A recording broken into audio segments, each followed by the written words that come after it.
Hello everybody, and welcome to our closing keynote of the conference. Thank you, Alan, for joining us.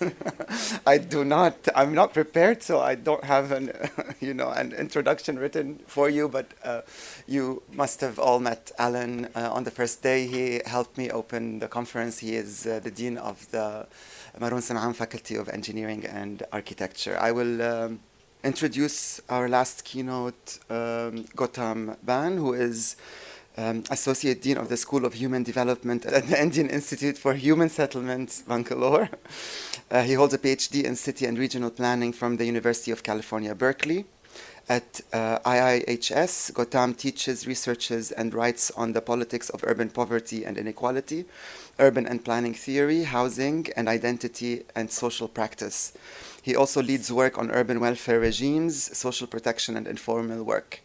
New projects include work on child health outcomes for the children of informal workers in domestic work and construction, design and delivery of urban social protection regimes, and work on climate change's impact on health and livelihood outcomes for urban workers. He is the author of In the Public's Interest, Eviction, Citizenship, and Inequality in Contemporary Delhi, and co-editor of the Routledge Companion to Planning in the Global South. Most recently, he is co-author of Cities Rethought, A New Urban Disposition, and please help me in welcoming Gautam.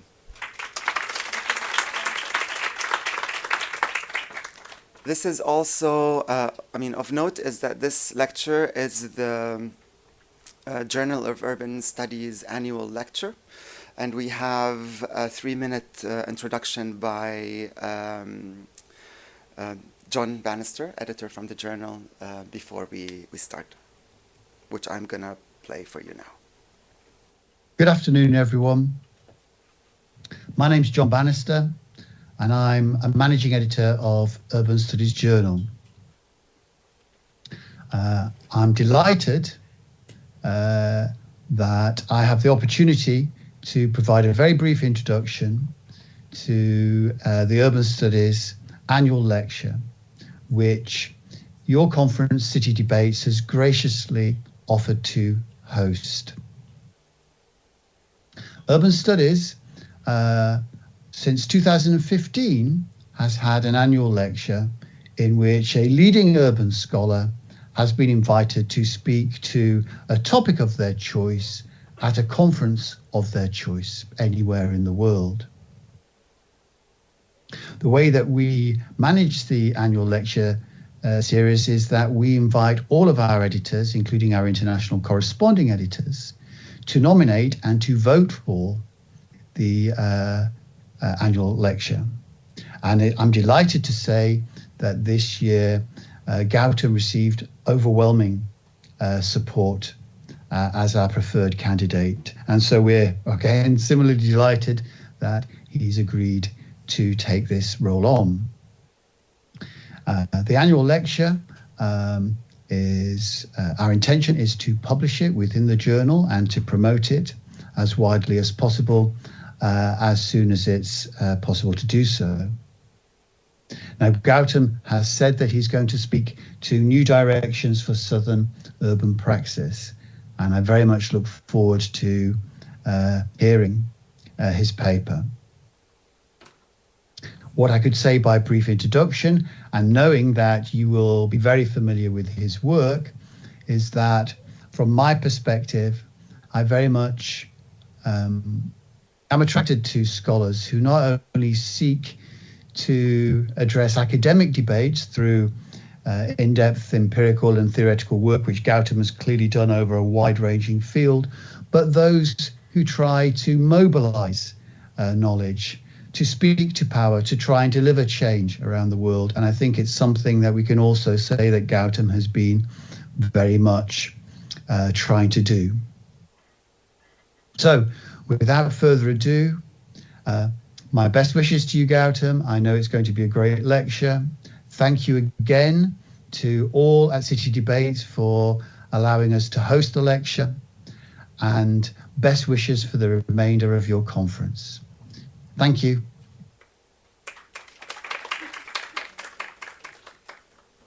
Okay, after all of that, it is a deep pleasure to be here. I was last here 14 years ago, but you will hear more about that through the talks. I won't tell you more now.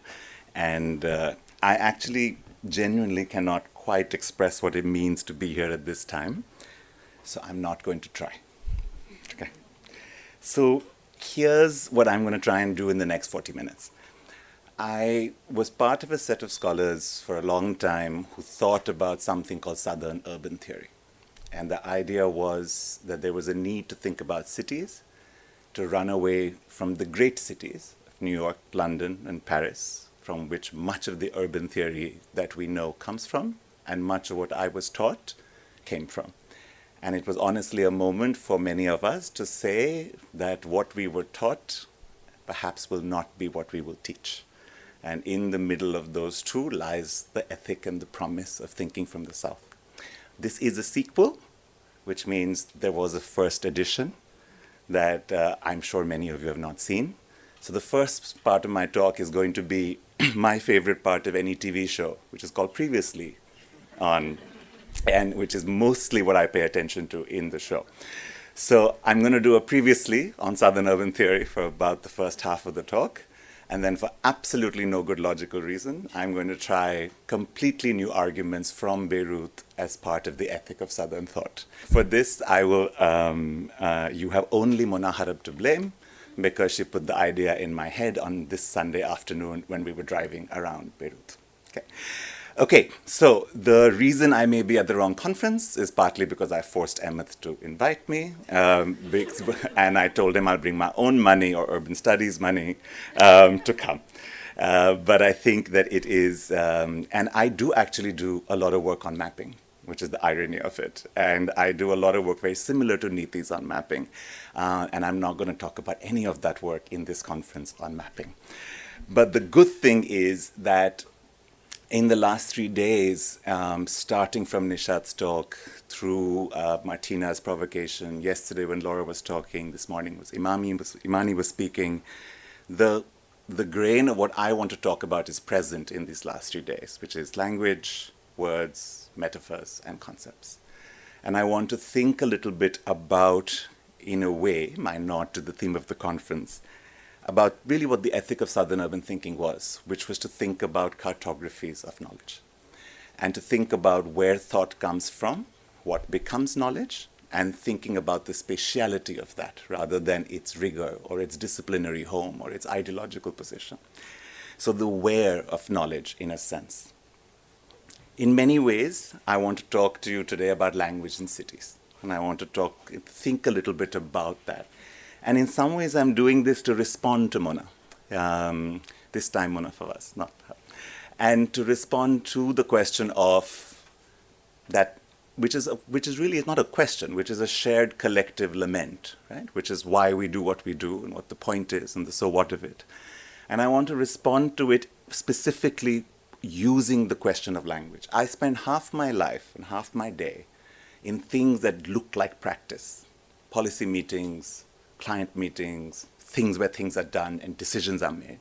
And I spend the other half trying to run away from that world into a world where I have a little bit more time, the slow solidarity, but also a space of slow thought. I can't live without either, and this is the trick. And the question of how to live in both is the question. But one of the things about that moment where I am doing things that have impact is that I know inside me there is a yearning to have a moment to think. It is not actually a moment to do, but a moment to think. It's very odd. In the moment of doing, all you want to do is to think, just for that 1 second. Right? So I want to think a little bit about this question of the what's the point, to what end, and want to suggest 2 things that I've gotten from this conference, just as a setup. The first is that language matters by itself, even before you can do anything about it. Before you can deploy it, before you can use it, it matters in and of itself. To have language matters in and of itself. To have the right language matters in and of itself. Right? And the second is that knowing what to do actually partly comes from the way we understand what is happening. So I want to actually say that because we need both these registers, language, to borrow from the language of this conference, is an orientation. language is first an orientation for ourselves. We give our words first to ourselves in order to understand and orient ourselves. Why do I want these words? Who do I want to say them to? The question is not impact. The question is not where they are heard. The question is where they are offered. And the second is that when one has language that one can hold, is the only time one can offer it to someone else, either to convince or to persuade or to deploy or to act. Whether that someone else is the state or your neighbor or your partner or a community or a collective or an academic or a journal, doesn't matter. But these two senses of orientation, these two uses of language is what I'm going to play with for the remainder of this talk. Okay? And on the way, what I want you to hold, and I'll come back to this story, is what I'm calling a queer aside, which is to also think about the fact that this argument about language to me does not come from theory. It comes from what Niti would describe as an embodiment. I grew up as a gay kid in India in the 80s. Language saved me. It kept me alive. Insufficiently, incompletely. It solved nothing about what it meant to be a gay kid in India in the 1980s. But it gave me a way to survive what that moment meant. But later, I also became one of the people who petitioned against India's anti-gay law in court. And at that point, I had language of the second register of orientation. I had it as an offering. But my first encounter with words was for myself, was for a sense to find and locate myself and give myself a language that then could be deployed in another way. And I want you to hold on to this sense of queerness, because to me it is inseparable to understand the reason I choose the method I'm offering to you today from the person that I am. I don't know how to separate those two things. And I think it's important for us once in a while as academics to not pretend that our training is entirely professional. And if I think about that moment then, the way in which language then works, the technology, is not a point on a map, it's not a line, it's not a GPS, it's not a drawing. It's about vocabularies. The technique, the method is vocabularies. Vocabularies are very simple but very profound things. They're words.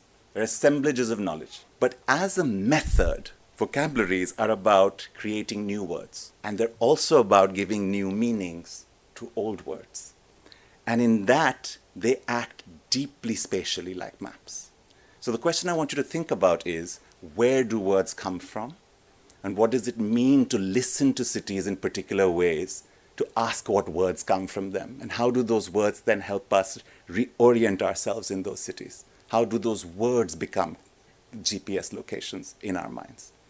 And I think a little bit about that practice, and to say that in this case, the act of building a vocabulary is not an analytical act. It can also be a deeply political, epistemological act, to insist on certain meanings, to insist that certain words come from certain places, right? That the word informal in informal settlement actually for once comes from the informal settlement and not from the researcher of informality. Right? And to think about where those words travel and where they move, but how using certain language makes other life worlds visible to us that are in the blind spot of our mirrors.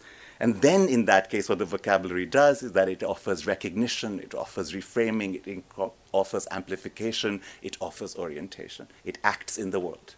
It is a practice. It is doing.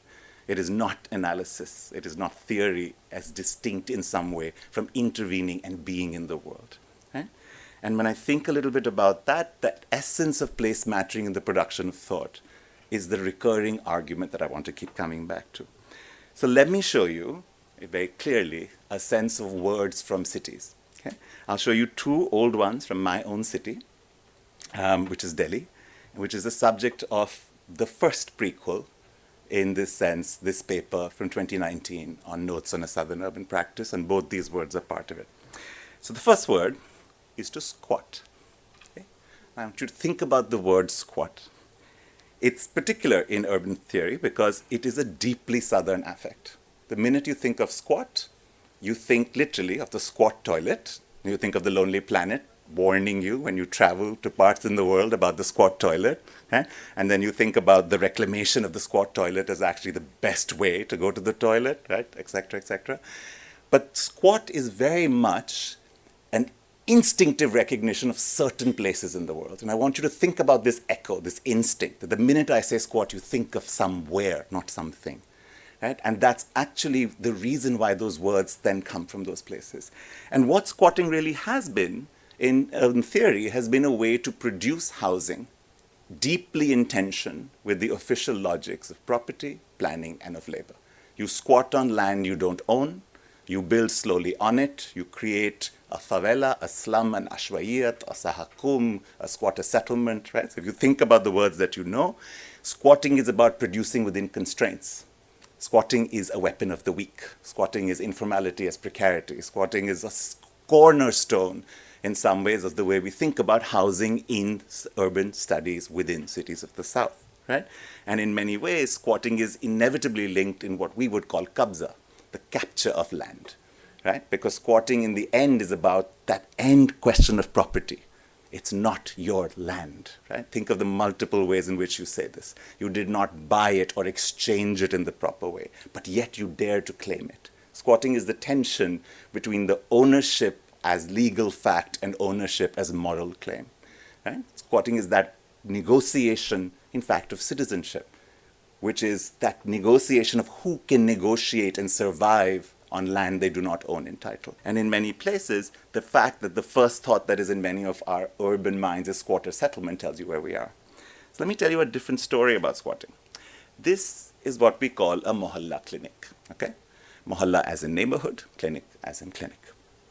And it is the smallest primary health center that the government of Delhi has been trying to build. This is an excellent thing. It's a public health infrastructure. It's publicly owned. It's built really nicely. It gives free medical care. It's located in places where you need it. It's the first step of a large public health kind of system that starts. It's healthcare at your doorstep. When you look at it, this is exactly the way you think public infrastructure should be. There's a setback. There's a little ramp. I don't know what you're supposed to do with it, but it's there. Okay? This reminds me actually of a really funny story on the queer aside. When the first Delhi Queer Pride happened, we had our queerness was intersectional, and we were trying to make the ramp, the stage accessible. The stage was a rickety wooden platform, but we were going to have a rickety wooden ramp, okay, so that there would be an unsafety across ability.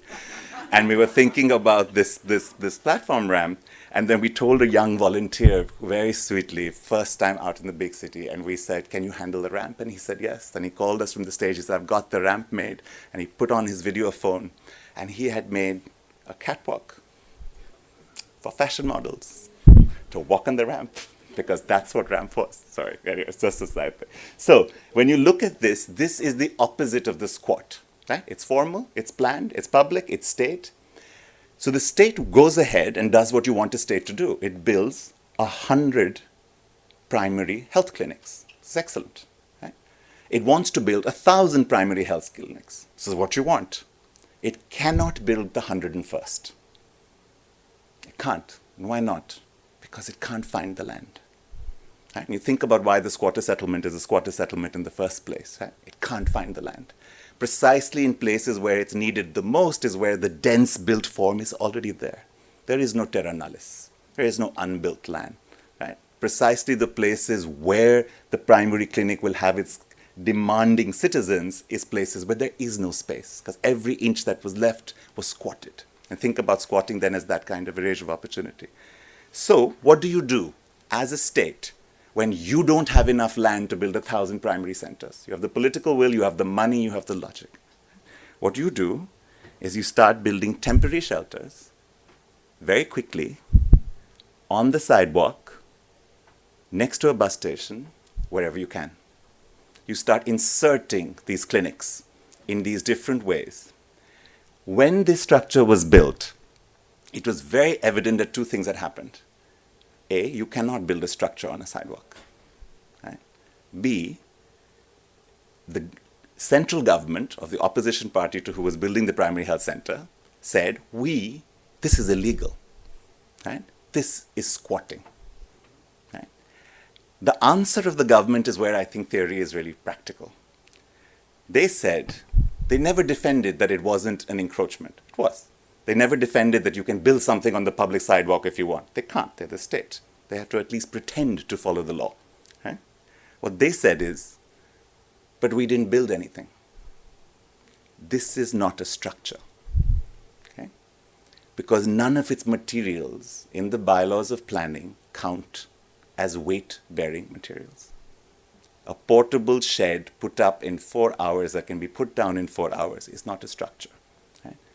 And the thing about that argument, it is exactly the argument made by residents of squatter settlements who say, but this is not a structure, it's just tarpaulin. And that argument of temporality, of build it, play with the norms, wait and survive, right? That way of producing this city that we understand as this incremental auto-construction, but we only associate with the precarious as a weapon of the weak, becomes a practice of the state.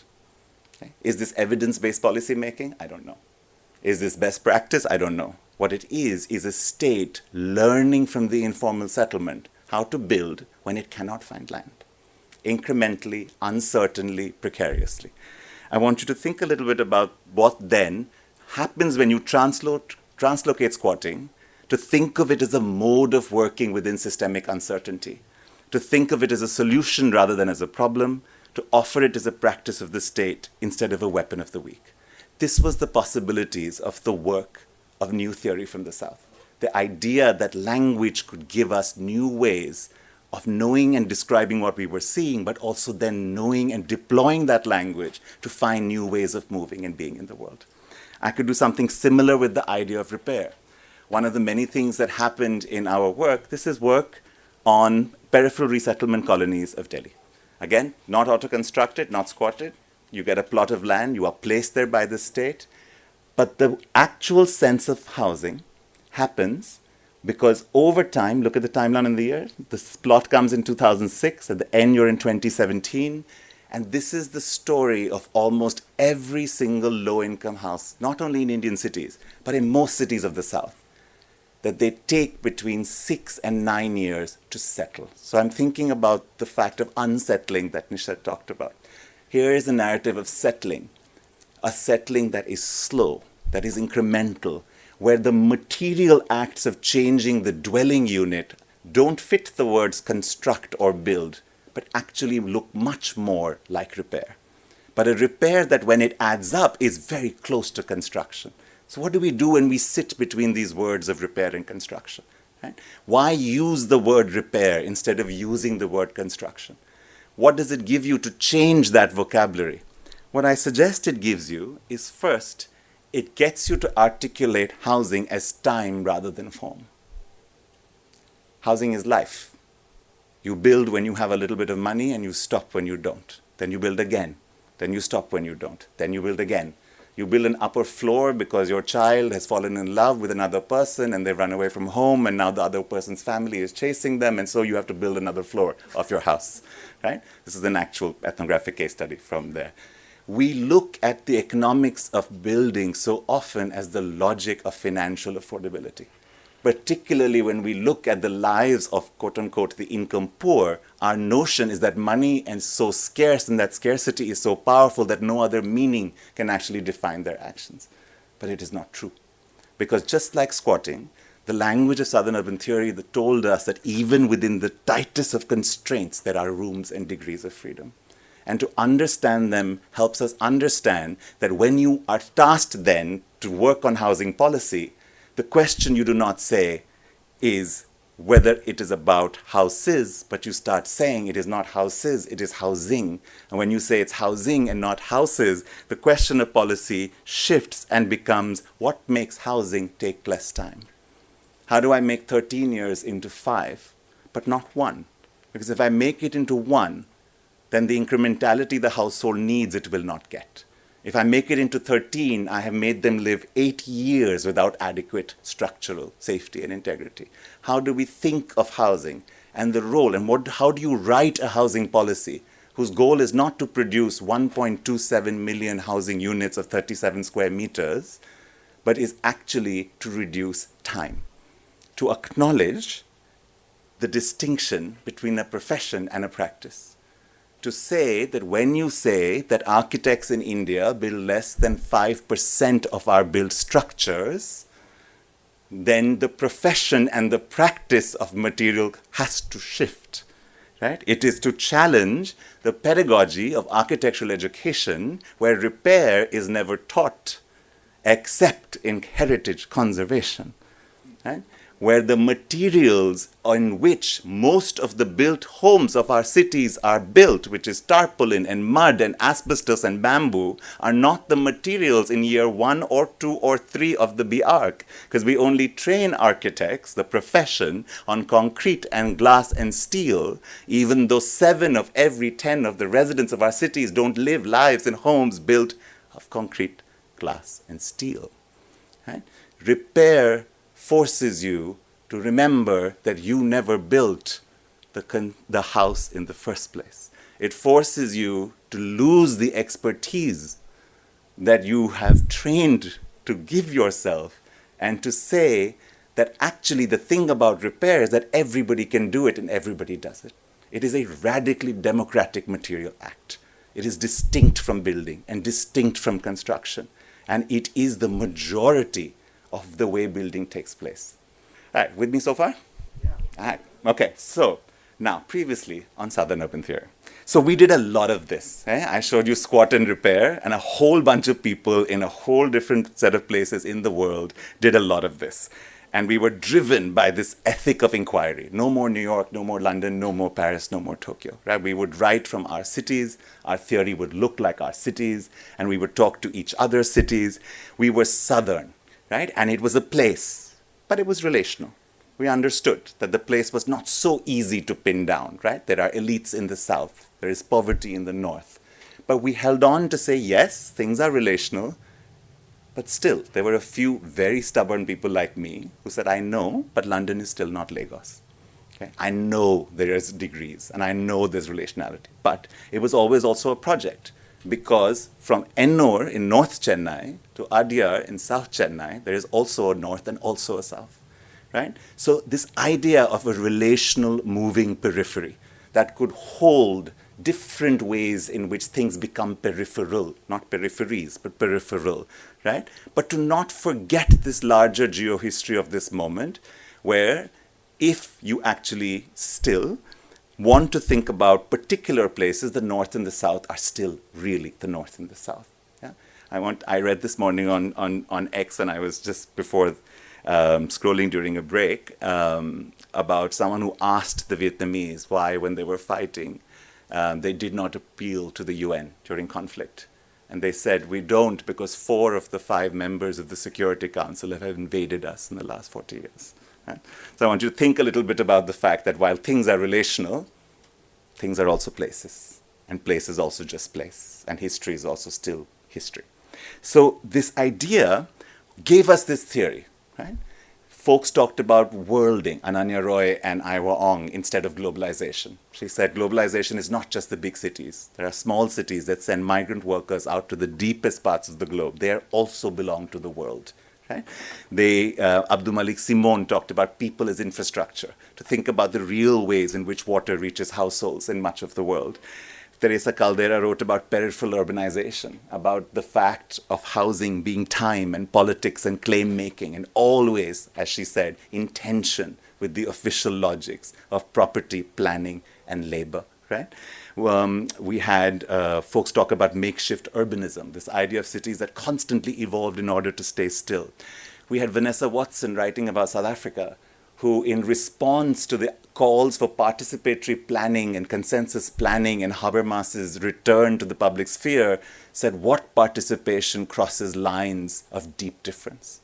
What participation in the apartheid city can you imagine? What forum, what FGD, what circle that we inhabit together? Are there chasms around which participation is meaningless, right? We had questions of Dalit ecologies, of questions who talk to us about Indian scholars who speak about how the environment has to be looked and layered through caste, whose spacing is about caste and not just about meteorological reasons. We had notions and notions and notions. These were vocabularies from place. So what's changed? because I did say in the beginning of the talk, these were new directions. Okay? So now we're in that terrifying period where the recap is done and the new episode has to proceed whether I like it or not. Okay? And this is one of the other reasons, Emma, this is a talk on radical cartographies, because as the person giving it, I don't really have an idea of where I'm going to end up in the next 20 minutes, yeah? And which feels pretty radical from this side of the podium, I will tell you that. Okay.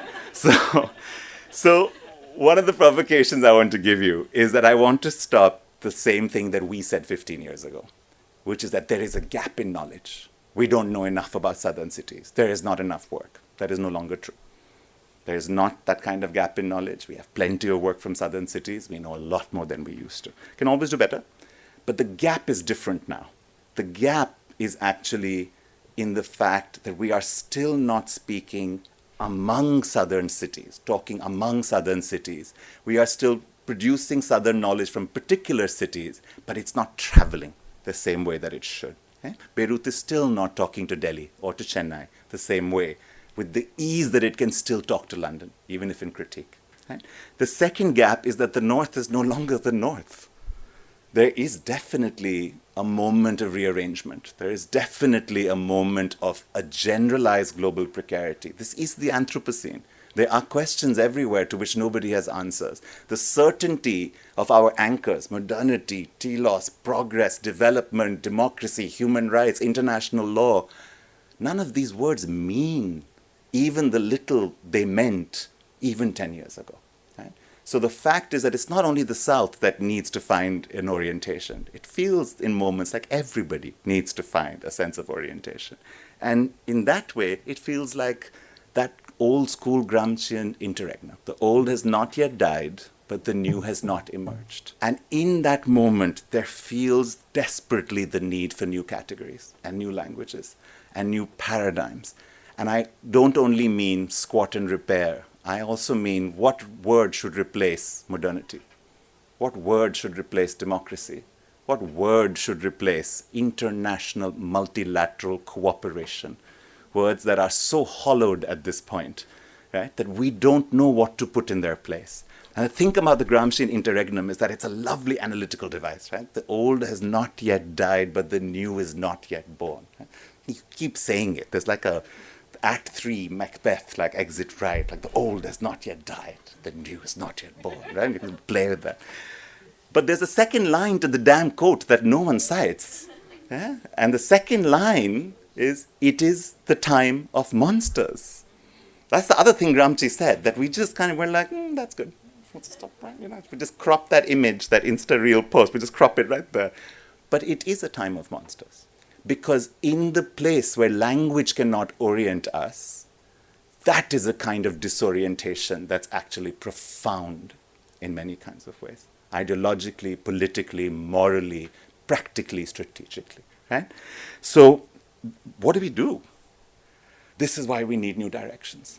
And I am going to offer you two new directions now for the last remainder part of my talk, with a generous heaping of uncertainty. And I'm doing this particularly because it's very funny.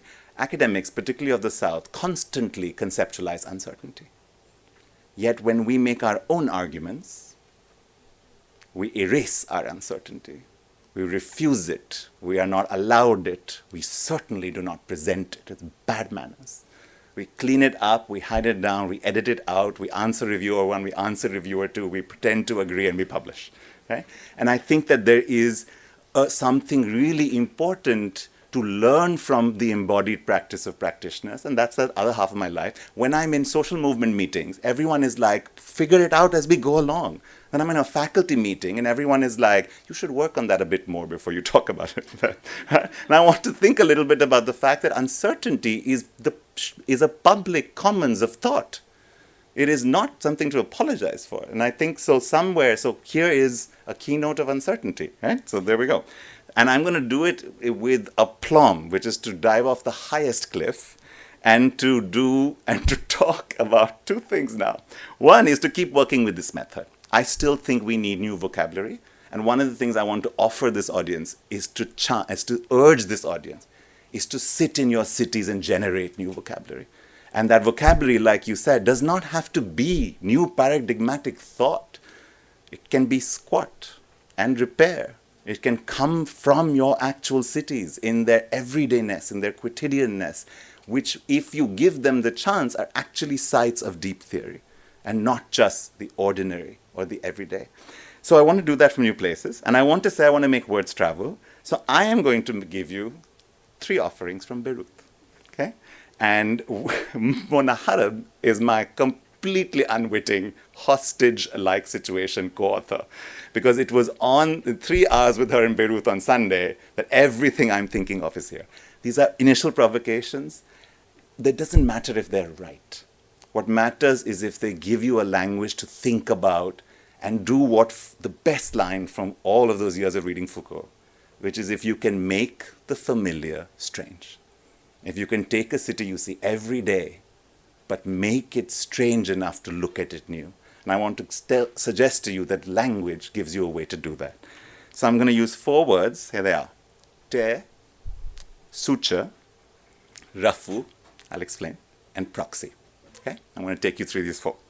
And then if we have time, and I'm hoping we don't, I also am going to put the second part of this talk, which is to offer, which is the other thing I think Southern urban theory needs to do, which is to actually offer paradigmatic, macro-critical concepts that are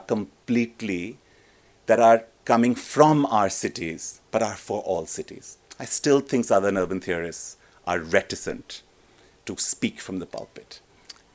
One of my teachers used to say to me, from New York you theorize, from New Delhi you give testimony. It was the beginning point of a lot of Southern urban thought. We don't give testimony anymore, but we don't theorize yet.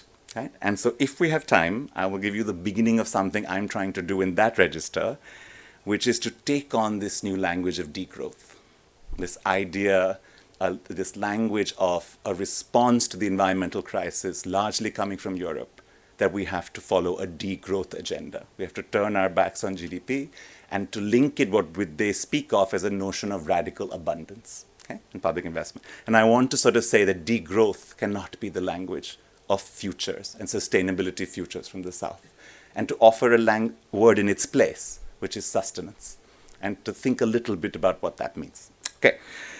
All right. So shall we dare? Yes, please. Yes? Shall we?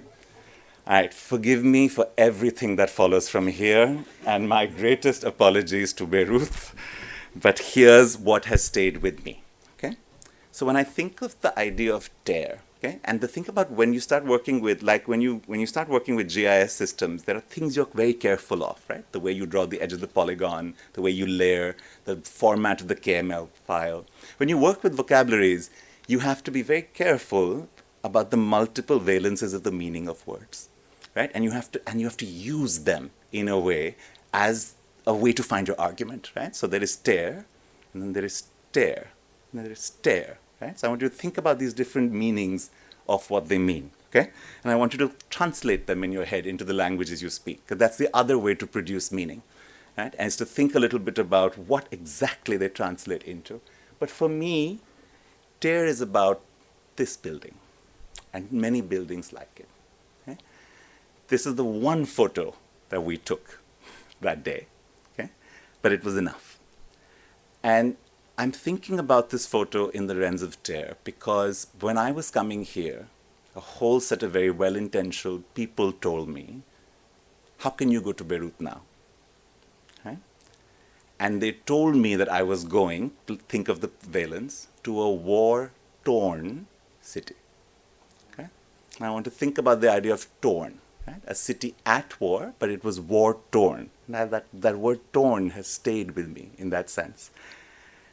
And I find myself in the last 72 hours actually telling people that it's not the war-torn part I struggle with, it's the ordinariness of life that I cannot understand.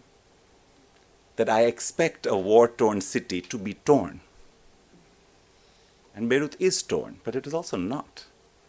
And that dissonance, that disjunction, this idea of, and this is where in some ways this traveling, and I think about this there, and something clicked for me. It was because of the understanding I have of what conflict looks like. And I expect conflict to weigh havoc more deeply, more spatially, but to see two buildings that break, maybe three, but the building across the street remains, the building next door remains, the neighborhood remains, and there is in a fabric just a tear. And then I think about what it means for conflict to work through tears, as opposed to the earlier language we used to use of carpet bombing. Think of the metaphors we have of conflict that travel. And I think about this idea of tearing, and I think about putting together our vocabulary, the repair of small tears. Because the other thing that kept happening on Sunday is a sense of, oh, this wasn't like this when I came here last month. Oh, they've built this back up already. Oh, this has gone and fixed itself. Right? A rapidity, a cover, a repair in some ways. But what's interesting is if you follow the biological metaphor of tear, to stick with it, tearing is not only how you are hurt, it is also how you grow. If any of you have ever had the misfortune of deciding to go to the gym to become a better person, then one of the things your trainer tells you is push yourself to failure, then the muscle will tear. And as it heals, it will become bigger, stronger. You have to tear the muscle for it to grow. It recovers in different kinds of ways. So I was thinking a little bit about this idea of tear as both a symptom of recovery but also of growth. Right? Both an impossibility of what is broken, but something that insists that it has to be rebuilt. And the question of what it must hold as it rebuilds keeps coming back. And the work of that thought, the weight of that thought, to constantly think of how to repair the tear, but also to be grateful in a strange way that if you look away from this side of the building, the city looks ordinary. And the thing about a tear, on one hand, is that you can do this and look at the other. And for a while, just keep this here. And you know it's torn, but you don't have to look at it. Which means, in some ways, because it is a tear and not a fracture and not a break, it also becomes a way to not realize all the ways in which one is broken. One sheds a tear in a way to lose it, right? In a way not to know it, not to hold it. So I kept thinking and returning to tears in the built environment, which is what I saw, but really to think about tears in the social fabric, which is what they are, and to think about tears in memory and in time. And to think that the idea of tear and the idea of tearing allows you this way to think about what happens in conflict and what happens when you see these two, this structure of these set of buildings. It's not wider than that, but it's there. You can contain it. And it's a good thing you can contain it. And it's a terrible thing that you can contain it. And it's good and terrible in the same time. And when I think a little bit about how one should repair these forms of tears, I wonder if southern cities have language to offer, if not practices. And so I move and I think of the idea of the suture. A suture is how you repair a tear. You join what breaks. You bring together. You hold together. You bring back together. Right? You heal. And I think also about another southern city of Kinshasa and the work of Philippe Dubuc and Sami Balogi on suturing the city. Let me read to you about what they mean. Let's read this together. The notion of suture as a closure, as a junction and as a seam, to the way in which, often against all odds, the inhabitants of Congo's urban landscapes read meaning into the black hole of the city. The way they use material but also mental and moral holes as suture points to fill the gaps, overcome the hiatus, design realignments, and thereby redefine the zero. That is, the impossible circumstances of living in the kind of urban environment that Congo cities offer, into a possibility, a something else, or a surplus. And I think about how, if the language can travel, what forms of suturing sit with what forms of repair? And what forms of suturing are material, literally about the building, but what forms of suturing repair the social fabric, repair time? And I think a little bit then about the question of design in a faculty of design. And I think about the fact that Mona kept saying, yeah, we don't do transitional justice. And she kept saying, we don't talk about it. And I kept thinking about the idea of not talking about it while rebuilding it materially, constantly, so that a neighborhood that was bombed doesn't look like that so quickly after it was repaired. And I think about this idea of the ways in which material and social suturing has to talk to each other, and then what design could and could not have to say to questions of transitional justice, questions of memory, and questions of time. Yeah? Also, of a practice from where I come from. This is Indian artist Priya Ravish Mehra, and if you look at it, you'll see it is a thatch in the back with indigo in the front and then white in the front. And what these layers are patchworks of repair on the side of a material. The word that we use in Hindustani is rafu. Rafu is not repair in the sense of just restoring function. Rafu, the closest word I can think of in English is darning. So if your shawl tears and you rafu it, you take another piece of fabric and then you put it under and then you sew them together so that the two fabrics together are stronger than the original. You don't stitch across the tear. You patch the tear. And I think about the distinction between rafu as a kind of repair that does not hide a tear but acknowledges it as it changes it. And only because all the original layers of fabric are up. But what rafu gives us in some ways is that it is not renewal. And I want you to think a little bit now about Solidaire and the maps that you saw yesterday, of the mental maps of what that space before Solidaire could have been. And I want to think about what in that space would rafu look like. Would layering different meanings and spatialities and forms look like? Because the principal ethic of rafu is that you need what is broken and what is new, and only then does it work together. But if you seek to replace what was broken with something new, then you have no longer held what was. And so to think of rafu as a form, a way of holding both form and memory together. And again, to think about what that looks like when we start applying it into formally what we would call practice. Okay, I'm late, so I'm going to go a little bit faster. So the other thing I want to show you is, the other word I wanted to show you is proxy. Proxy is a really fun word. So when we went to college, and Niti's laughing because we've all done this, so you have to give attendance, right? And when you don't go, someone does attendance for you, okay? And that person is called your proxy, okay? Now we use the word proxy in English, regardless when we are speaking any Indian language, and we don't think of it as an English word. This happens to a lot of English words in India. We have decided they're ours, and the fact that they happen to be linguistically English is irrelevant to us. And since we now have the largest number of English speakers in the planet, whatever we decide English is, it is. So that's just the way it runs. Okay, there you go. We're done. We were talking to Jad, and Jad was like, the coloniality of English. We were like, no, it's ours. We're done. We have decided. That's it. So yeah, Shakespeare was cute. Thanks. Yeah. Next. Yeah. Fine. So we think a little. So proxy for us was also a verb. Okay. Yaar proxy laga dena. Yay, put a proxy for me. I'm not going to class today. I can't. Just proxy. Yeah. Okay. So you think about the word proxy, right? You stand in for, you represent, but only partially. Okay? I'm standing in for you, but is it only for today's class or is it for every class, right? So in the end of the semester, one of our professors used to say, I've never known you, I've only known your proxy.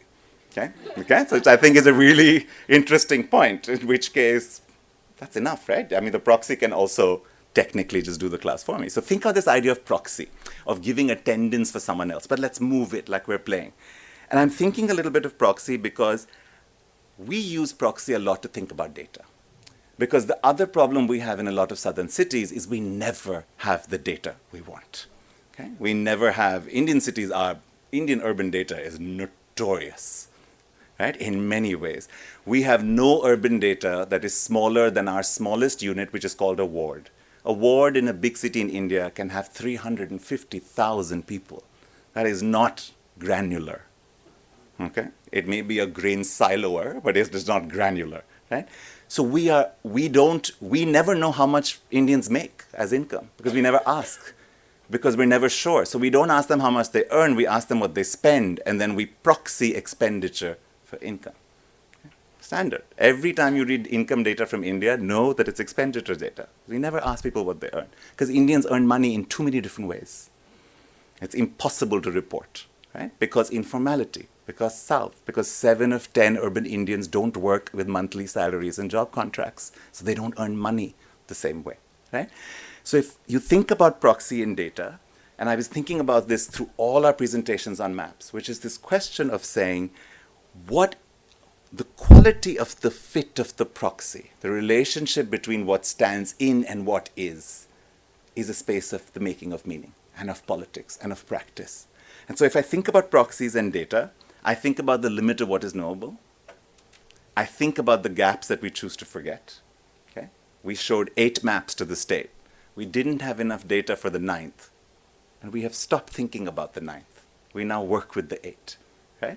But the 9th is part of the truth that we were trying to capture about the place that we were trying to describe. I think about proxy as the truths we settle for. We know enough. And in practice, you will hear this all the time. When you work with the state, you will hear this all the time. You have to make do with what we have. You've got to do something with what we have. The best cannot be the enemy of the good. I agree. But in that distinction between the data you want and the data you proxy lies an entire life world of truth and meaning. Who's accountable for that gap? What slips in that gap? And then how is it that we aren't surprised 20 years later that women's unpaid care work in the home has no measure? Right? Because there was no proxy to use for it.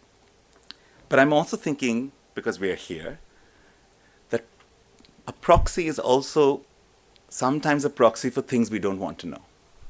And I was thinking yesterday that there has not been a census here since 1932. And I was also thinking about proxy as the things they don't want to know. And no matter who we are, we all have our own they.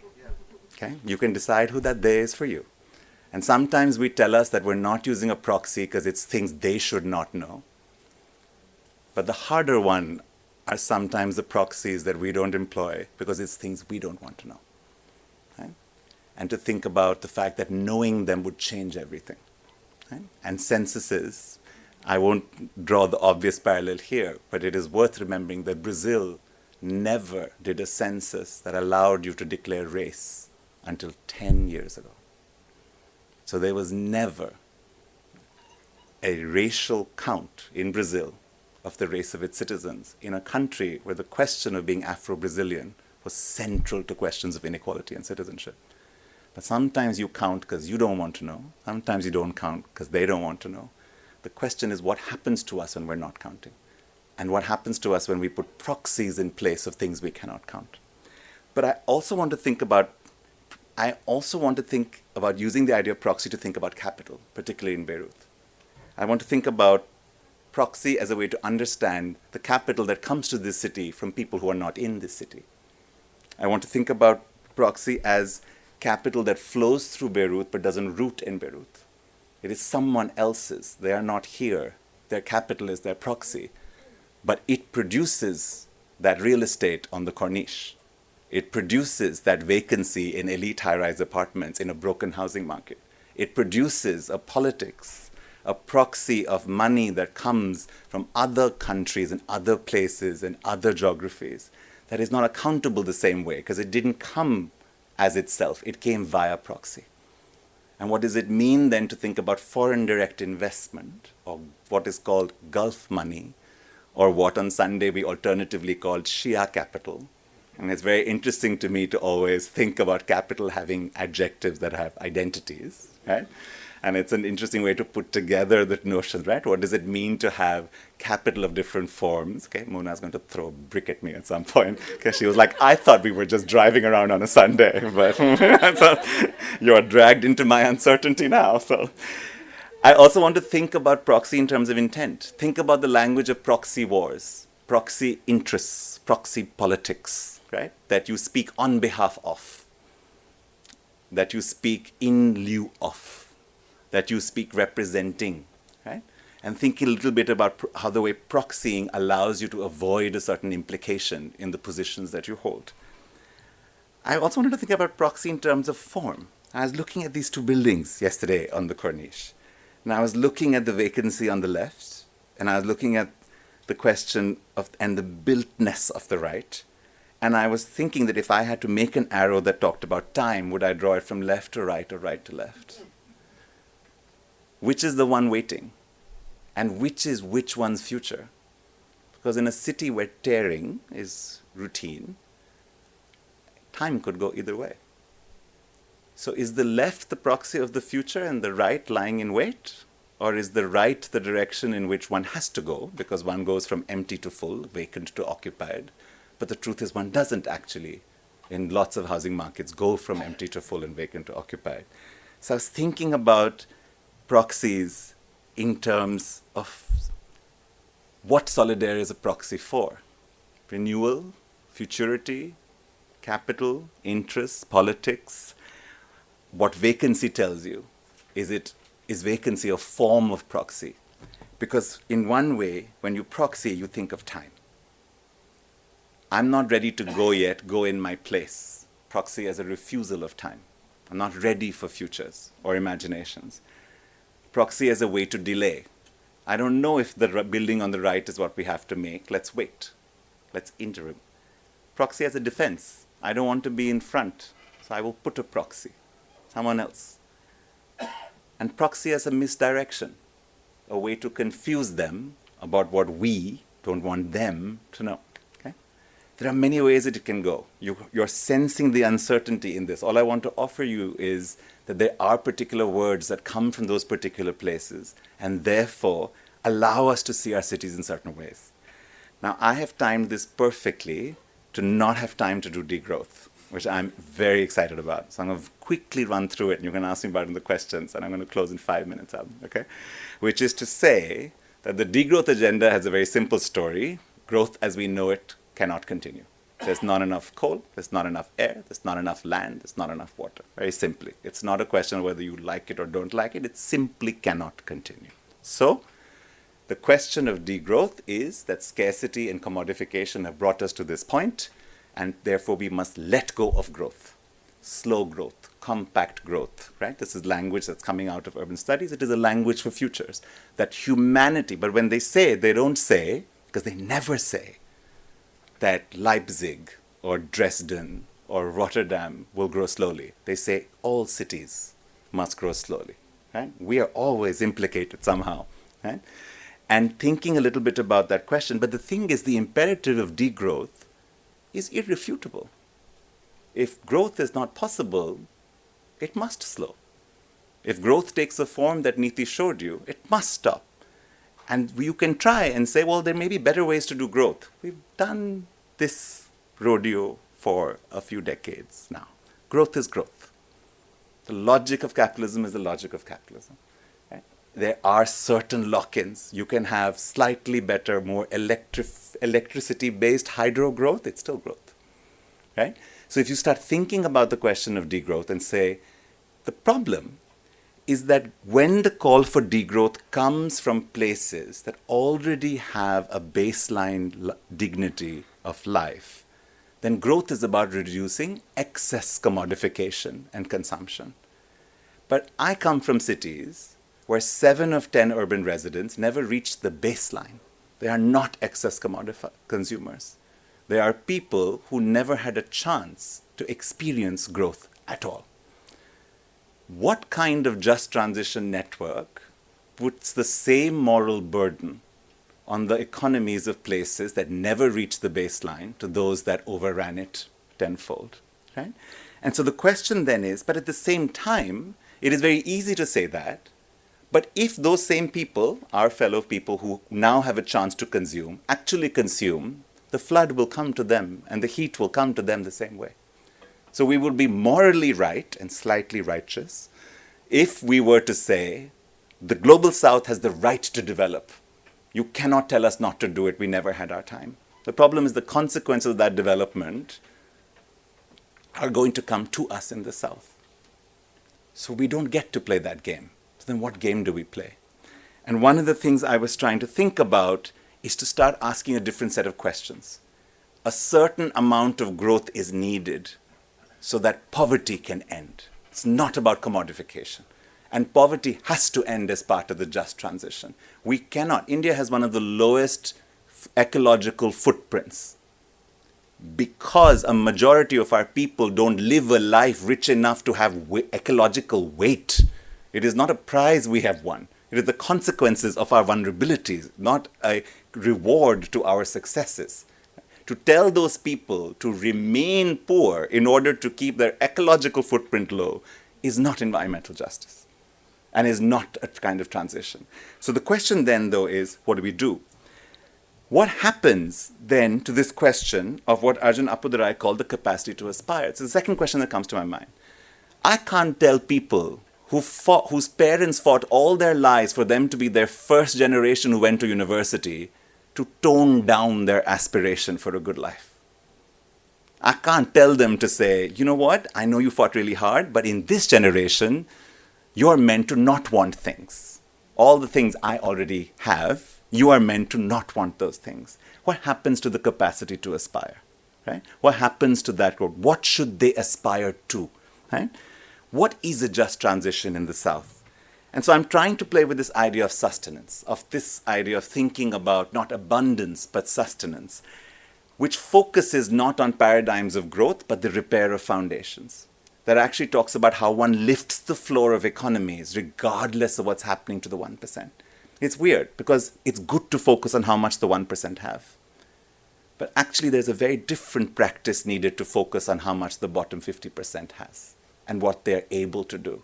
And there is a possibility that the lives of those 50% can improve even if the macro inequality doesn't. And the reason I say that is because Sri Lanka, Brazil, China, India have all reduced poverty in the last 20 years. They've raised that floor in very different ways with very different macroeconomic trajectories.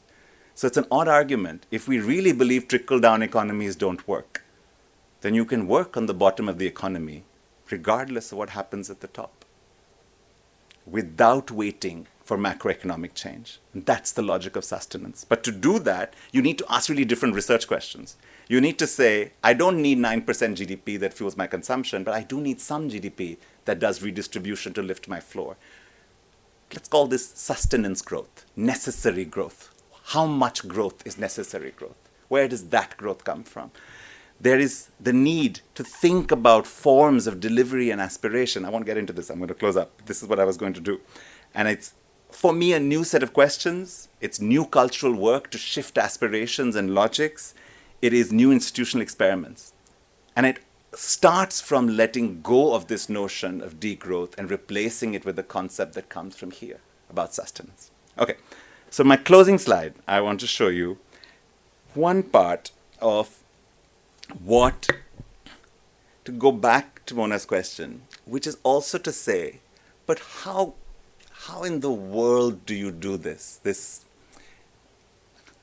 How do you feel or hold on to optimism, to offering, without feeling delulu, right? And that's really the truth of it. I have used 4 contemporary cultural references in this talk. It's a pat to me. Okay, so it feels delusional to hold optimism, right? So, but I think that this idea of offering language to orient oneself is a way to both not let that optimism be naive, but to also refuse a certain cynicism. We may not be ready to offer language to the world, but we are always ready to offer language to ourselves. And it is the work, that is the work one does in the interregnum. We wait while environments come where we are ready to deploy. But that waiting is essential. But one of the things I want to say about that also is you need in places inspirations. So I want to end by honestly on gratitude, a citational gratitude, the best form of citationing there is, about places that have always given me hope to think from places of deeply structural inequality and perhaps from conflict. The first is the work of queer theorist Jose Munoz. And in a text called Queering Utopia, Munoz talks about queerness, not as an identity, but as a horizon. Let me read this for you. The present is not enough. It is impoverished and toxic for queers and other people who do not feel the privilege of majoritarian belonging, normative tastes, and rational expectations. Yet let me make it clear that the idea is not to simply turn away from the present. One cannot afford such a maneuver. And if one thinks one can, one has resisted the present in favor of folly. The present must be known in relation to the alternative temporal and spatial maps provided by a perception of past and future affective worlds. Munoz describes the public that is ready to live in a changed world as the not yet here. And he says that part of the work, they say that part of the work is not only to offer language to change the world, it is for us to become the we that is not yet here. So to think about language as orientation as a way to become the public that can hold the ideas of publicness that we want. When we say people are not ready, or the public is not ready, or the time is not ready, that is always going to be true. The question is to think of that readiness as something to be made. The people as something to be made, not as something that is. The not yet here as something that defines those horizons. The second site of hope for me is Antica's theorist Gail Omvid, who writes about utopia in Antica's thought and scholarship in India. And Omvid describes utopia as a combination, I've always loved this, of ecstasy and reason. And I think of Niti using the word magic, and I think there's something magic about this. And one of the things that Omvid says, very similar to Munoz, is that utopias are not meant to be reached, just like horizons. But what they give you is a way to combine ecstasy and reason from what she describes as the productive possibilities of the present. And to realize that reason alone cannot guide you out of what Munoz would call the stultifying hold of the present. You need a token of ecstasy. But ecstasy alone cannot hold you in terms of translating and surviving the world without reason. So this combination of ecstasy and reason. But the last is the closure of the story that I told you. So this is me in Beirut in 2011 in front of the egg, okay? Having, as we say, a moment. Okay? And also having, as is, we also say, hair. Yeah. Both things about, there is no proxy for the current state of my head. It just is what it is. Okay. But I say this also because the first time I was coming to Beirut, it was a moment in which I did what every queer person does, no matter how safe or unsafe you feel, which is you Google, where are the gays in Beirut? Okay? That is what we do. I know some of you do museum and art, you are better people than me. And the answer that I got was Helen. Okay? Arabic for dream, but also one of the first queer organizations in the Arab world. In Beirut, set up in 2000, still functional today. And I think a little bit about Helen. Right? And I think about the question of dreams as combinations of ecstasy and reason. And I think about how in some ways Helem is a suture in this city of a tear that perhaps we don't even know is torn. Right? And I think a little bit also about the fact that between the time I sat in front of the egg, there were dramatic changes in my own homeland. I was 24 when we went to court against India's anti-gay law. I was not 24 when we won. But we did win. The law did change. And if you had told the 15-year-old me, who was a tall, gangly, pimply, deeply un-Helem-esque queer kid in my bathroom, trying to find a language to understand who I was, I think that I would never have believed that my own city would be what it is today. No amount of reason would have explained it. But reason with a little bit of ecstasy would have. And so I think also that the questions that the privileges that we bear also come from the fact that when we stop to remember, there have also been battles we have won.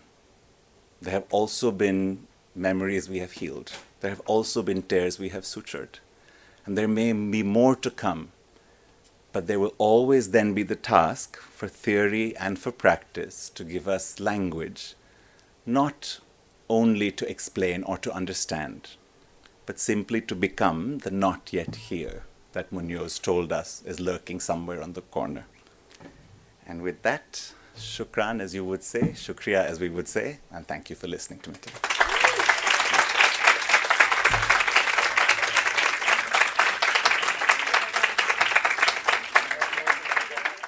Gautam, you gave us a lot to think about today.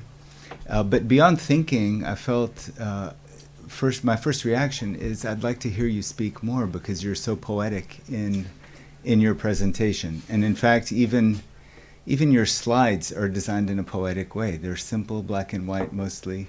And Did you see the other PPTs in this conference? No, I didn't. But I was not going to compete. You bring up many important points and many challenges, in fact, sitting in an academy like the American University of Beirut or any higher ed institution. When I came to this part of the world, I actually had a project I called Indigenous Engineering, which was very much along the lines of what you've described from previously. And it was to discover what is already here, what has been encoded in the practices and the histories and the cultures of the place that we don't call engineering because there was no engineering school at the time. And yet there are these many solutions to living in the world as it is. We did a project at the time, and in a way I'm reacting to your earlier part. We did a project with my students in Beirut University when I first came to this part of the world, called Fluid Mechanics and the Intifada. So the course was about fluid mechanics. We were supposed to be teaching fluid mechanics, and it was a textbook by Fox and McDonald. And in the book, you learn about gas turbines and jet engines and the shape of wings and everything that never came out of Palestine, not directly. And I constantly wondered, what relevance is that to the students that are growing up there? And that was the initial. And the project involved students interviewing people that were older than them, people that had lived through the first Intifada. This was after the first Intifada. And doing some ethnography, in a way, with people that had lived through it. And I wanted them to learn the stories of the Intifada and to discover the connection between that and the material that we were learning in a formalistic way, the equations that were there. They came up with things like the mechanics of a mosquito bite, because mosquitoes were multiplying at a time when the garbage wasn't being collected. And another student who was in Gaza until very recently he became the engineer that ran the central power plant in Gaza city. His project was on how tear gas gets transported to the fetus of a pregnant person, a pregnant woman who breathes in the tear gas. So there were many explorations around this, and they were also around degrowth. In another course, we did thermodynamics and the culture of consumption. And we were very much thinking about, my students and I, this is 27 years ago, thinking about, what are the ways in which the world is structured that doesn't make visible the implicit ways that we consume things, and how can we use a method of inquiry, even from a basic science like thermodynamics, how can we use that to make visible the invisible? And there it would be asking questions like, all right, well, what is the effective speed at which you travel using a car? Yeah. And depending on how you draw the boundaries around the problem, you get very different answers. If your boundary is the moment you're sitting in the vehicle and you look at the speedometer, that tells you how fast you're traveling. But now you've parked the car and it's still costing you money, and you're working, and your time at work is there to pay for it, and you have to feed the car, and you have to take it to its own hospitals and its own doctors. And you have to park it and then walk from where you parked it. And if you start adding up all that time, you might get something very similar to walking. And is there really any privilege and that we haven't yet counted the impact of the vehicle on people, on communities, and we haven't yet counted the impact of the vehicle on health, human health, or the development of cities. And so the agenda of degrowth sometimes becomes the agenda of just questioning the advertised benefits of modernity. Are these really time-saving devices? Are they really? So, those were my initial reactions to your previous. We have someone who's infinitely more adept than I in the room, Rami Zreit, who was supposed to be doing what I'm doing here.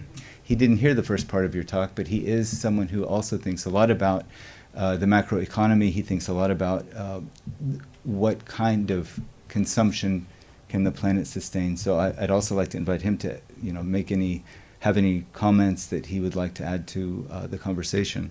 But if I was going to leave you with one question before I give it to Rami, I completely agree with you on South-South. Like, how is the language that we produce here in Beirut? We tend to valorize it by putting it in Muna's journal, which is going to be read by people in universities in the north. And we tend to say, well, is that having an impact? When we say, is it having an impact, is it getting quoted by people in the global north? And we have universities right around us. We have universities up the street that we barely talk to, much less than we talk to the universities that are across the ocean. What would it look like to have conversations South-South? What would be the venues for it? Why aren't we doing it?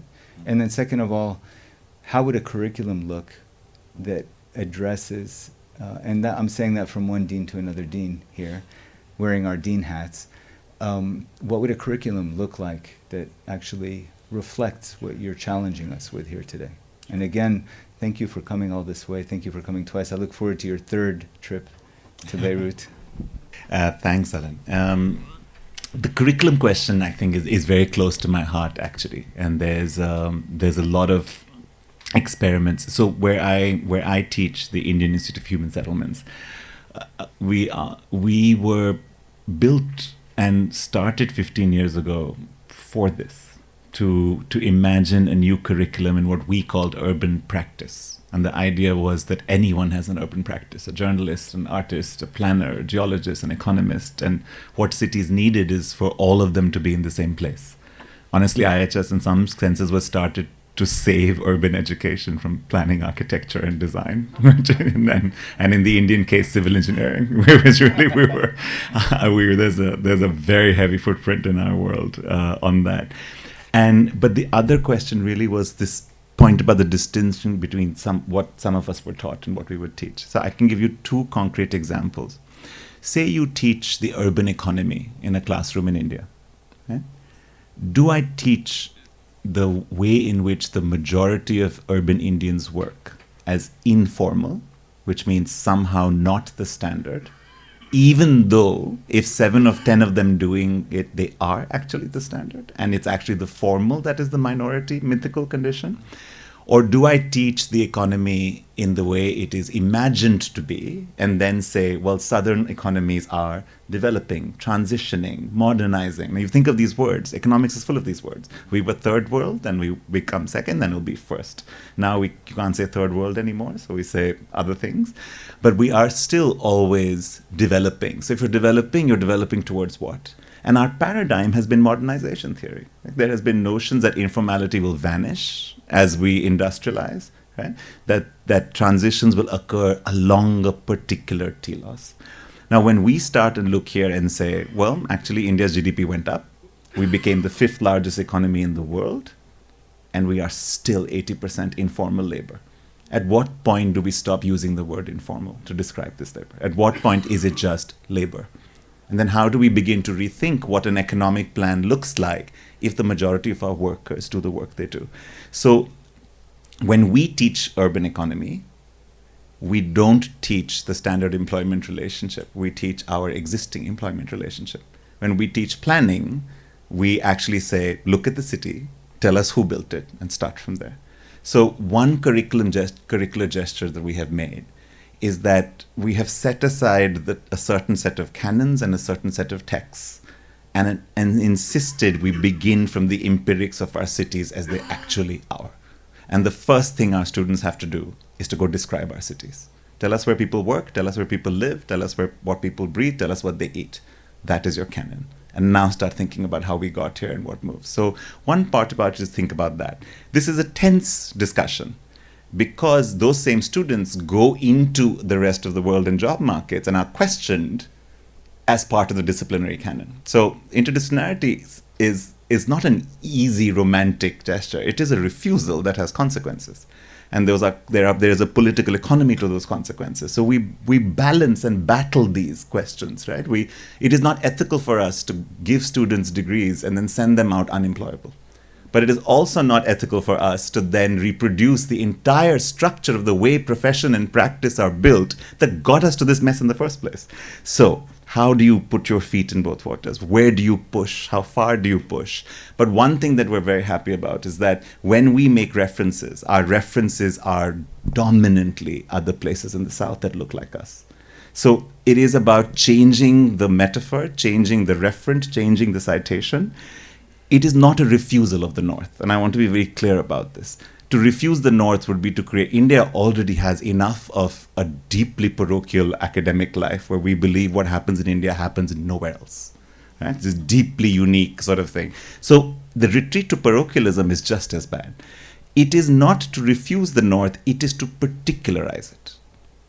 To say when you read a theory from London, it is a theory about London. It is not urban theory. Okay? And I went to the University of Chicago, which believes it invented urban sociology.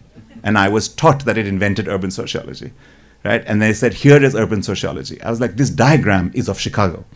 They were like, yes, so the urban. I was like, no, Chicago. And they were like, the urban. And I was like, this is not going to work. This is really, 9 months later, I was gone from the University of Chicago. This is not happening.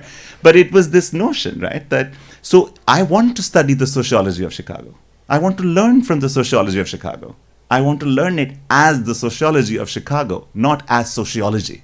And I think this is that point that is really important. So to try and do that but right now as we begin, because we are new, we are deeply committed that our curriculum should look like our cities. And it should be full of our cities. And that's kind of where most of our attention is. And our closest partners are the African Center for Cities in Cape Town, are the Federal University of Sao Paulo, are places who are trying to do the same things. And so thinking a little bit about how South Africa and India talk to each other. But, these gestures and these moments are not easy to create because the North and the South, again, are relational, but there is a very particular political economy to where the money is and to where the visas are and to where the funding comes from. And these are not going to change overnight, right? And so it would be naive to sort of say, everyone is Southern now. No, everyone is not Southern now.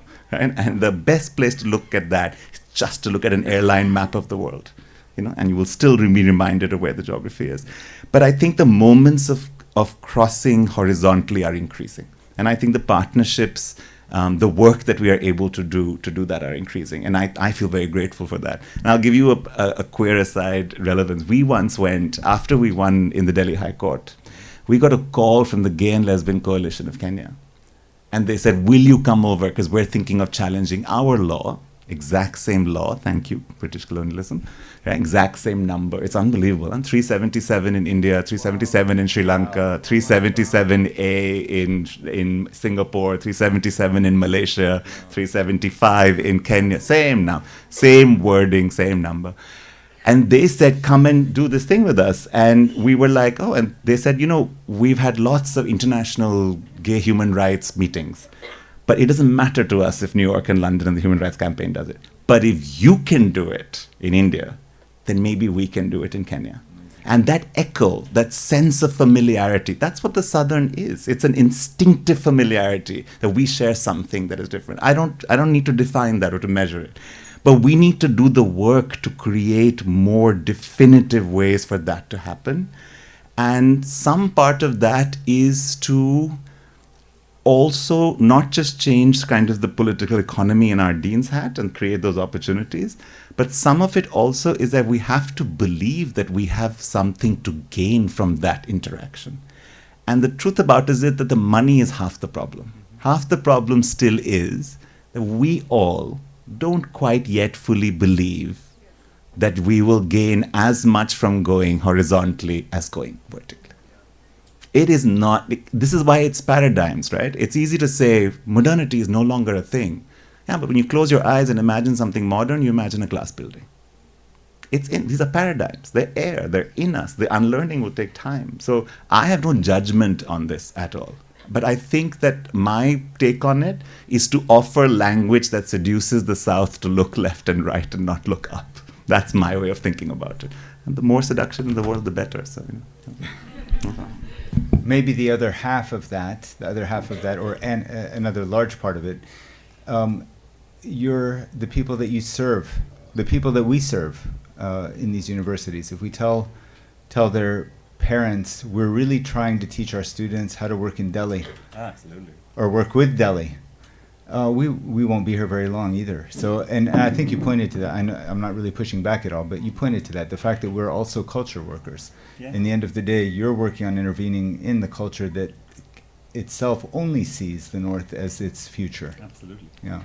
So with that, I would like to definitely open it up more. Perhaps, Rami, if you would like to make a few comments. Thanks. That was a great talk. I neither have your poetry nor your sense of humor, so my comments may be dull. Especially that I don't work in cities. I work in open lands and what generally has come to be known as a rural area, although the definition has become extremely blurred in the same way as north and south. Rural areas are still very much the south of the south. But a few things have attracted my attention. I mean, I was actually prepared to do something completely different because that was about co-map, remap, and unmap. So I wanted to ask you stuff about mapping and etc. And then, you completely got me, and that's why someone else had to step in. The issue. But there are a couple of issues that you raised, though, that I think are important. The one very important one is, why don't we talk to India and why isn't there? And it's why do we talk to more to Europe and so? And I think I have an answer. It's because most of the Lebanese think they are in Europe. That's this is essentially it. No one here. I think Alan very diplomatically put it that if we were to teach our students how you build in Calcutta, we're not going to be going on for very long. Although that could be a very special critical approach to think. But I mean, don't forget, this is the Switzerland of the Middle East. You can ski in the morning and bathe in the afternoon, and this is where we are. And this has a lot of issues that go on inside. The thing that I wanted to actually talk to you about is the following. You offer language, Now yeah, and it's good. I mean, I thought the idea that you actually own English was super nice. That's that you've colonized the colonizer in that sense. Of course, it's not real, but it's nice. I like it, and I have always a big query, a big question about what we do and who do we do it for and who is listening to us and who is hearing, and are we not at the end of the day talking to each other in a language that we never use at home, or that most of us do not use at home in order to live their real material life. And and I'm not only talking about the language, I'm talking more about the episteme and the ontology of things, about the methodologies that we use in order to explore. And while we're exploring our South, most of the methodologies that we use are methodologies that have been outlined. I'm not going to say, in the North, or by people who've been trained in the North and who have come back and who sit in the South, being in the North, in their head, waiting for when is their next trip to go and do something in the other area. I am concerned also because this is promoted, of course, by the academic institutions, by what we do in here, by the fact that where you publish defines whether you have a salary at the end of the month or you actually have to sit somewhere else and do your own cogitations without any implications. And this has, in everything that you have said, there is this that is still, not coming through to me very well. We're not the only people, that are thought. I mean, I'll take someone who is known for epistemic disobedience, Walter Mignolo, for example. Where did Mignolo publish his work? In the epistemic disobedience, in University of California, University of Chicago Press, etc. I mean, is it really epistemic disobedience when you do it there? Who is reading it? Who are we calling to disobey? And who's doing that? People sitting in their, in their academic northern environment, even though it may be in the south, or people who are struggling in the belly of the monster, that same Gramscian monster. And most of the people in our world are sitting right in the middle of the belly of the Gramscian's monster. And I really would like to hear what you have to say about that, because I feel there is a lot, at least in your eyes, that resonates with what I've just said. Thank you. I think constraints are real. And they are as real for a squatting auto constructor building an informal settlement in the periphery. And they're as real for someone who can't fight certain fights because they haven't got tenure yet. Right? And I think that is... So I think two things. One is, I think it behooves us to... And I think of this as the giving of a little bit of grace, which is to say, I think the question is, are you picking the fight wherever you are, to whatever extent you can? I find myself unable to tell other people what fights they should pick, because I think that the consequences of those fights are theirs and not mine. But I think that one of the things that there also is that if one wants to be read outside the academy, then one is read outside the academy. Honestly. Because it's the other way around that's harder. It's harder to be read in the academy. They may not want you. But if you're in the academy, then nothing stops you from being read wherever you want to be read. There is the question of surviving the academy and doing enough of the kind of epistemic obedience they want. But to do enough epistemic obedience is to also leave yourself the entire world of being writing and being read outside it. I have in a way, and I think in India, I have all the academic mentors I've ever had have done this. They value their public writing more than their published work, but they publish enough to keep their jobs, right? And I think epistemic disobedience within the academy has a really important role. And I think that it would be silly to confuse it for something larger. But if you want to fight a larger fight about the public esteem, the gates of the university go both ways. You can walk out of them. I have spent much of my intellectual life outside the walls of the university. No one has ever gated the ability to sit with movements and think. No one has stopped us from writing outside. And I think in many ways, honestly, that there are choices that we are able to make about, one of the things is we see even someone like Walter Mignolo in that particular form, but he existed in other formats that were not just his academic writing. He wrote multiple ways. He wrote serial letters in newspapers. He was read publicly in different kinds of forms. So I think the ability to be read on your own terms over a period of your life increases. And why should academics be, I'm being cheeky, but why should we be the only one who don't have constraints? Everybody negotiates within those constraints. So I actually think in some ways, the question of the fact that the academy demands a certain performance of us should be fought and should be structured. But I think there's a lot of room to read and live multiple forms of lives. And I think that there is a way to... I honestly, every time I have a conversation like this with my colleagues, I just keep looking at them and saying, but what is stopping you from leaving the university? Walk out. Go. Who stopped you from writing a pamphlet? and photocopying it and handing it to someone on the street? Who stopped you from writing in the newspaper? Who stopped you from being the kind of public intellectual you wanted to be? And yes, you still got to publish.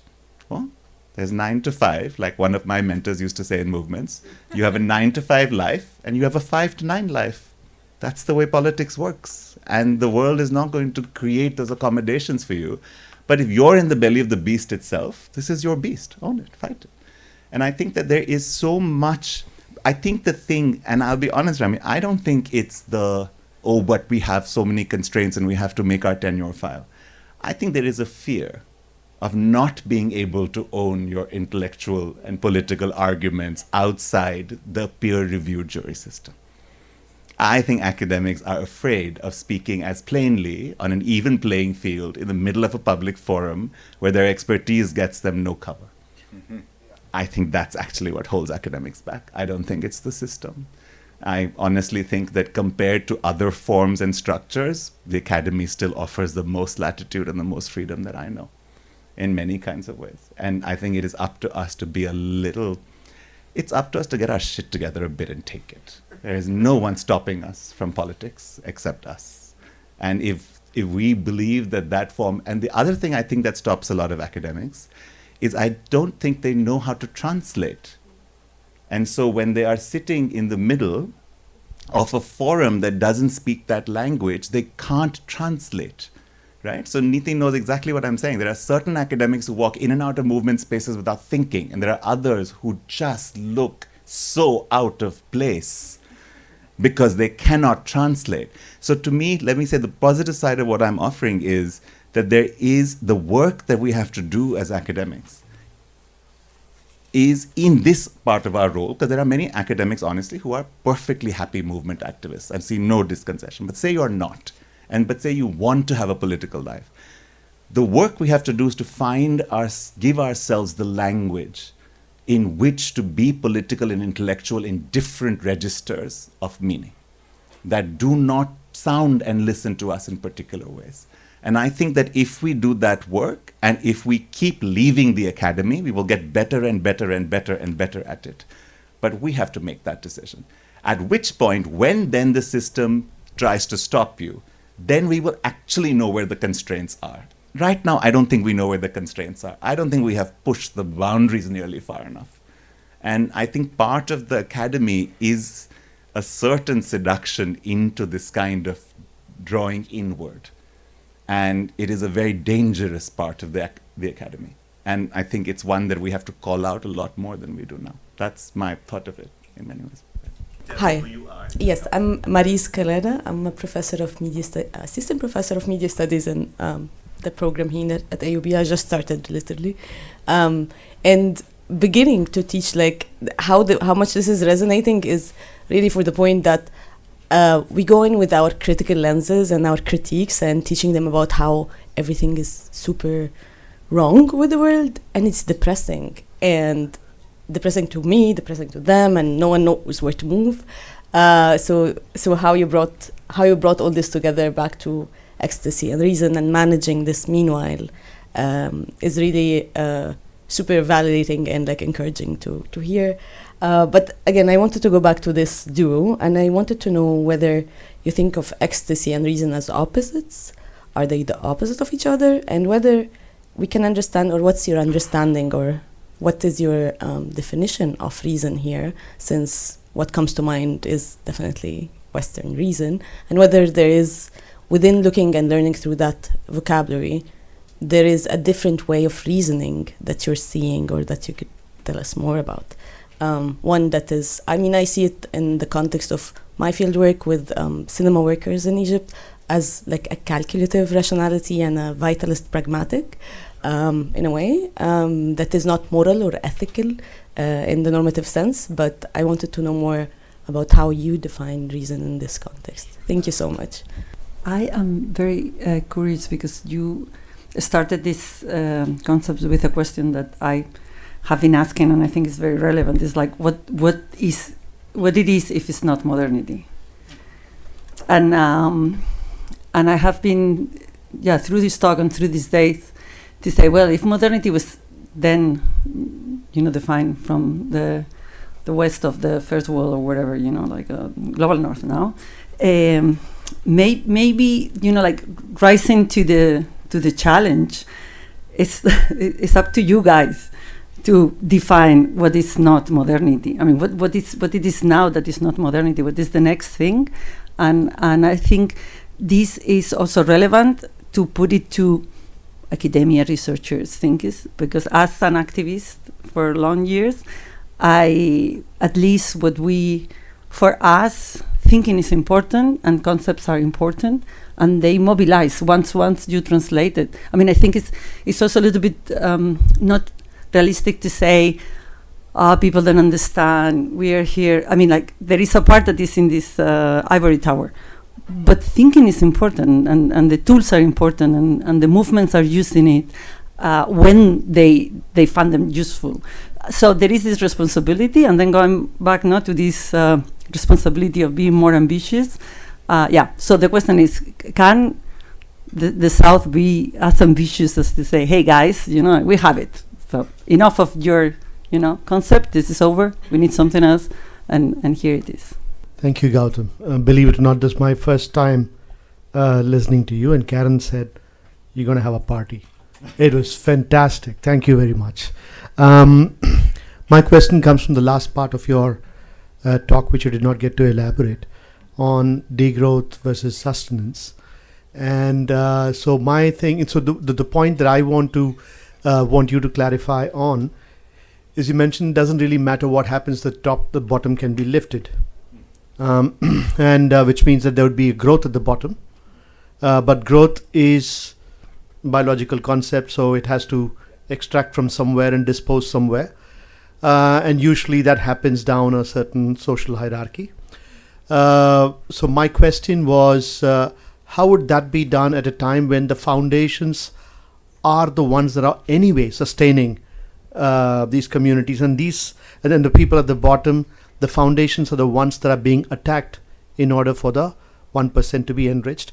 So just, what needs to happen? So it's not, I don't think you actually said that, leave it alone, but just wanted to know what needs to be done simultaneously for sustenance to actually happen without new colonizing or new, hurts down the pecking order. But and also, is sustenance enough for ecstasy? When we think about, like how you said, we can't ask people to let go of their aspirations. Growth, there's a certain kind of, seduction that's in this word, right?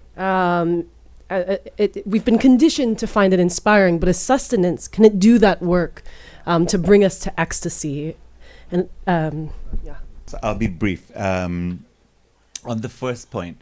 So I think of it in this way. I think so ecstasy and reason are not my words. They are Gail Omved's words. I tend to use empathy and rigor, which I feel like I have a bit more in control of, because I think they're also more neutral, right? Which is to say that without empathy, a lot of our way of being and working in the world can lead to some serious schisms. But to have a lot of empathy but have no rigor means that, it's like when people say, I know you feel guilty, but it does nothing for me. But the counter, which is much more common, which is you are deeply rigorous, deeply technically sophisticated, but you lack the empathy of asking yourself why you do what you do, is equally dangerous. So I tend to think of this combination of empathy and rigor, and it's something that in our classrooms we have on that side, right? Which is to say our job is to create in our students both empathy and rigor and that balance.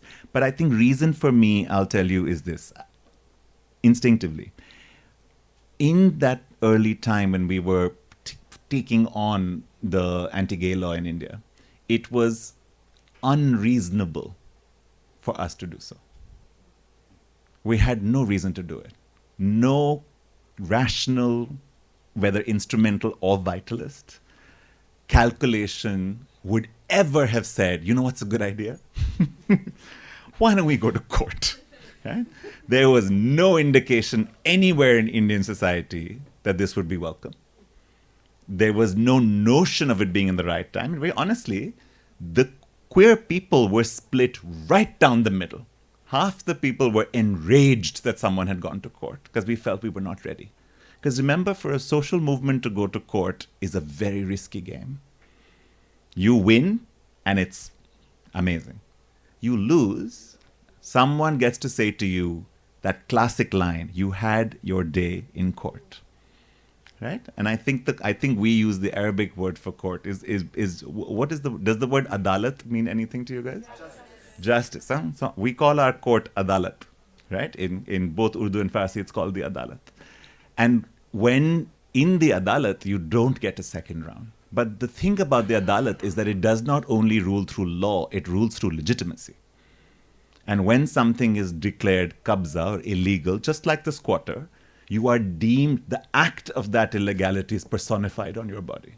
It is not that homosexuality would be illegal. We would be illegal. And we would have had our day in court. So to me, only ecstasy can explain that decision. And sometimes ecstasy looks like desperation. But what it means is sometimes you do things even when all the evidence isn't in. Sometimes life takes you in particular choices. And to allow yourself to not let reason be so powerful a determinant of what you do that you never do something that is unreasonable. Because without something unreasonable, nothing will change. Right? Because inequality is eminently reasonable. If any movement, like the movement Niti talked about, actually calculated the probability of victory at the beginning, we would have no movements at all. No regime would ever fall. Right? No Mubarak would ever topple. So I think of ecstasy and reason in this case as saying ecstasy alone without any tempering is naivety. But reason alone without any ecstasy, I don't know what it is actually. It's stable, it's safe, but it also means it's a giving up of a certain kind. So I think of ecstasy and reason like that. Not so much that it has to be reason of a particular kind. Think of it very broadly as a sense of being reasonable. But what has been reasonable has been a disciplining tactic for a very long time. And just to recognize that a little bit, but not to abandon it once goes on the other side. So somewhere there, if that helps. Modernity and sustenance. This is the big question. So I don't know, guys. Either. This is the reason why I was trying to run out of time by that section. Because I honestly have started thinking about degrowth 14 days ago. Because I was in a bookshop in Delhi and I picked up a book called Degrowth Communism by a Japanese writer called Kohei Saito, who turns out to be the thinker on degrowth communism.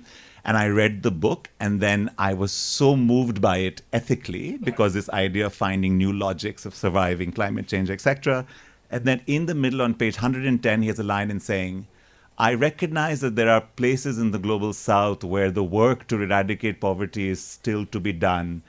And then he moved on with degrowth communism. And so I was just sitting there and I was like, so yet again, we are a one-line footnote that does not end. And just so this entire, never in the book until that page did he say, here's an argument for the global north. And we suddenly showed up as a footnote again, and it annoyed me so deeply that I spent the next 10 days reading about degrowth and trying to play with language. And so I don't know where sustenance can go. So it has a real problem. So if it is to be aspirational, so the thing about, and this is that part about modernity. One part about modernity is that it tells you what ambition is and what aspiration is. It directs you, right? It's like it pulls you in a certain way. And so part of the way is to refuse the directionality of that ambition, but is not to refuse ambition itself. Aspiration is not modernity. And I think this is a conceptual confusion in a lot of critiques of modernity, which is to say we refuse to aspire. We are good as who we are. And our tradition is the best, right? Because take decolonization. Decolonization in India right now is a way to think about the most regressive retelling of our traditions in a way to actually exclude our presence. It is the most conservative reading of politics. It is not liberatory. It is not decolonial in any emancipatory way, right? So to me, the question is to not refuse modernity qua tradition and say we are pure. No, we are not pure, right? The question is that we get to also be pure and impure in different ways. And we take the human instinct to be modern as the human instinct to aspire, but to change the object of aspiration. Now, I don't know how to change aspiration to make it sexy to not want to grow. I honestly don't. That's the new culture work we have to do. We have to find a way. But I think when I meet a lot of younger people, I think in their language, the seeds of this are there. They have a language of the futures they want, and it's not the same as ours. I think it'll be by listening to folks who take climate change seriously as their future, not ours. I think there is where the answers are. But you're absolutely right that sustenance can be analytically satisfying, but will not be politically vital unless its language also creates an affect of desirability. And maybe that will mean that the word sustenance will not make the cut. But that's the fun with language. We'll translate it, we'll move it, we'll make it into something else. We'll try 10 things and one word will stick. Something will stick, right? And I think that's what's there. But the question of the foundation, you're absolutely right. I don't know what to do with the macroeconomic structure yet. My only point is not that it doesn't matter what it is. It's that you don't have to wait for the macroeconomic structure to change to lift the foundation. And I think too many critiques of capitalism require structural economic change before we start lifting the bottom. And I'm saying, what if you just start lifting the bottom and not wait for that larger macroeconomic change? There is enough room for redistribution. It will hit a ceiling at some point. There will be a point at which, without changing the way the 1% became the 1%, you can't go any further. But I don't know where that ceiling is. I don't know how much we can actually lift before that. And my point is, it is better to focus our attention on that and not to wait for macroeconomic change. And I think that's the point and that position is often dismissed as being incrementalist and reformist and pragmatist, which are words I don't consider insults. Because I also learned my thinking from squatting. And squatting is incremental and pragmatic and within constraints, and it is still vital. And if we seriously want to make squat move in other ways, I want to squat on capitalism. And I want to see what it means to occupy parts of it you're not meant to occupy. Right? And I think, Rami, in one way, I think academics should squat in parts of the formal academy and show up where they're not supposed to be. So taking that seriously is also that gesture. And I'm interested in what that looks like in a macroeconomic language, I don't know. But I'm interested in using sustenance to push myself to think about it and articulate it. That's where I am right now with it. Folks, let's give a hand to Gautam one more time. Amazing. Thank you. Thank you.